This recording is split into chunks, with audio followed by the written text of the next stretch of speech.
അതെനിക്ക് തോന്നുന്നൊരു 11 മണി സമയമായി. 11 മണി സമയത്താണ്. അപ്പോൾ നമ്മൾ ഇപ്പോൾ പോലീസ് അറിയുമ്പോൾ സ്വാഭാവികമായിട്ടും മീഡിയയിലേക്ക് വിവരം വരും. നമ്മളവിടെ ചെന്നപ്പോൾ നമുക്ക് പോലും ഇതിൽ ഇറങ്ങാൻ പാട്. അതിന് പിന്നീട് ആ പുറകുവശത്തൊരു ഇടിഞ്ഞു പൊളിഞ്ഞ മതിലുണ്ടെന്ന് പിന്നെ കുറേ കാലത്തിന് ശേഷം അത് ഇടിയുന്നത് നല്ല രീതിയിൽ.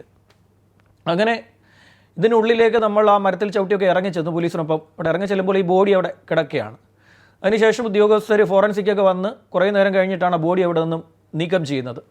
ബോഡി കാണിക്കാൻ പറ്റില്ലായിരുന്നു. മുഖമടക്കം മറച്ചുകൊണ്ടാണ് പോലീസ് ആ ബോഡി തിരിച്ചു കൊണ്ടുവന്ന് റിക്കവർ ചെയ്ത് മെഡിക്കൽ കോളേജിലേക്ക് മാറ്റിയത്. ഇതിൽ ഇവരെല്ലാവരും തന്നെ ഒളിവിൽ പോയി. മുഴുവൻ പേരും ഒളിവിൽ പോയി.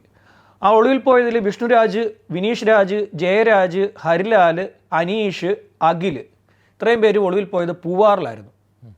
പൂവാറിൽ നിന്നും ഇവരെ ഇത്രയും പേരെയും പോലീസ് പിടികൂടി. അതിനുശേഷം ശരത്ത് സ്റ്റേറ്റ് വിട്ടുപോയി എന്നുള്ള കാര്യം ചെന്നൈ മെയിൽ കയറിയാണ് പോയത്. അതിനുള്ള വിവരം പോലീസിന് കിട്ടിയായിരുന്നു. തുടർന്ന് ചെന്നൈ പോലീസിൻ്റെ സഹായത്തോടു കൂടി ശരത്തിനെ അയാളുടെ ഒരു സുഹൃത്തിൻ്റെ വീട്ടിലേക്കാണ് അയാൾ പോയത്. അയാളുടെ സുഹൃത്തിൻ്റെ വീട്ടിലേക്കല്ല, അവിടെ സുഹൃത്ത് അവിടെ പഠിക്കുന്നുണ്ടായിരുന്നു. അങ്ങനെയാണ് ശരത്തിനെ കിട്ടുന്നത്.